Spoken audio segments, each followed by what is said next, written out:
ሁለተኛ ሚስት እንዳለው እያወቅሽ ሁለተኛ ሚስት ሆነሽ ለምን ትገቢያለሽ? ሁለተኛ ቤት ተከራይቶ አንቺን ማስቀመጥ ካልቻለ ብቁ አይደለም ይሄ ሰውዬ። አዎ አልቻለም። አዎ ታዲያ ብቁ ያልሆነ ሰው ጋር ለምንድን ነው እሺ ብለሽ ኒካ ከማሰርሽ በፊት የት ነው የምታኖረኝ፣ የት ነው የምታስቀምጠኝ ብለሽ ተነጋግረሻል? ቤት አለ፣ ቤት አለ፣ ቤት አለ። እሱ የሚስቱ ቤት የመጀመሪያ አንደኛው ቤት ሳምንት ተቀምጠሽ ወራትሽ የሙሽራነት ወራትሽ ሲያልቅ ወስዶ ሰው ቤት አስቀመጠሽ። ሶ ፈርስት ኦፍ ኦል የኔ ቤት የቱ ነው? ኒካ አስረን የት ነው የምታስቀምጠኝ አይባልም። ችግር የለባትም። ሙባረክ ለሁለት ይበቃናል፣ ተስማምተን እንኑር እያለች ነው። ሲጀመር እሷ ምን ችግር አለባት? ለእሷ ይሆንላታል፣ ይመቻታል። ተመችቷት አይደለ እንደ የገባችበት። ለእኔ ነው ያልተመቸኝ። አይሆንልኝም፣ አይመቸኝም። አምሮ እኔ በጣም ይገርመኛል። ሰው ቤት ሆነው ሁለተኛ እና ሶስተኛ ሚስቱ ነው የሚገቡ ሰዎች እንዴ!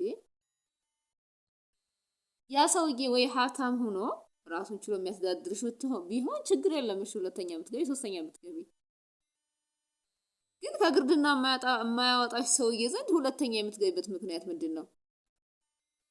ባል ሆኖ ራሱን ችሎ የሚያስተዳድር ነው እንጂ የጠፋው እኮ ዝም ብሎ እያስገረደሽ ባል ነኝ እያለ የሚኖር እኮ አልጠፋም።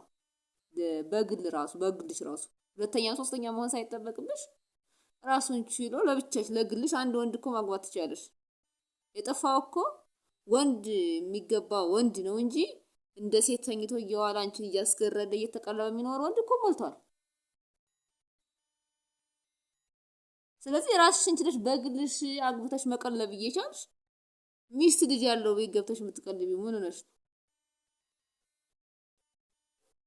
ከምሩ ነው በጣም ይገርመኛል እንዴ!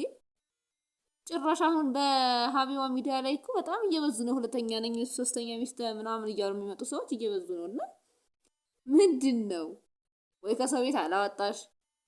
አንድ ሴት እኮ ሁለተኛ ሆና የምትገባው ያ ሰውዬ ሀብታም የሆነና ሀብት አለው ራሱን ችሎ ያስተዳድራታል ምናምን ያ እሺ ችግር የለውም። ሁለተኛ ሚስት ሆነሽም ብትገቢ እቺኛውን ሚስቱን ቀጥ አድርጎ ያስተዳድራል፣ አንቺን ያስተዳድርሻል፣ ችግር የለውም።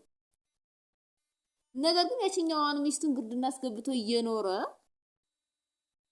በሷ ደሞዝ እየኖረ ያለን ወንድ ሁለተኛ ሚስት ነኝ ብለሽ ገብተሽ ደግሞ እሱን እንደገና አንቺ ደግሞ ሌላ በጎን እየሰራሽ ደግሞ እሱን ከምትቀልቢ የግል አንድ ለአንድ ማግባት አይሻልሽም እንዴ?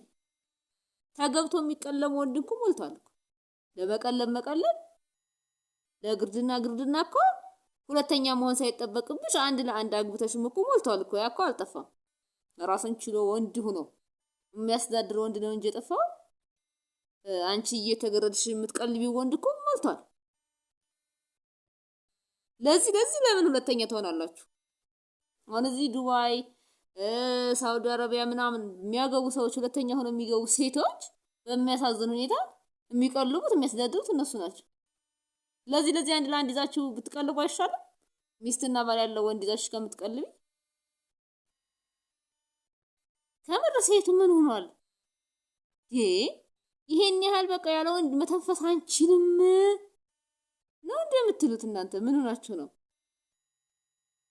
አረ እንደው ስንት ክብረ ቢስ ሴት አለ ግን ለመሆኑ ወንድሟ ምን አሻው? ካንቺም ከዛችም ደሞዝ እየተቀበለ ይቀልባል። ምን አሻው? እኔ የሚገርመኝ ሴቶቹ ናቸው። ምን ነው ይሄን ያህል አይገባስ ቢቀር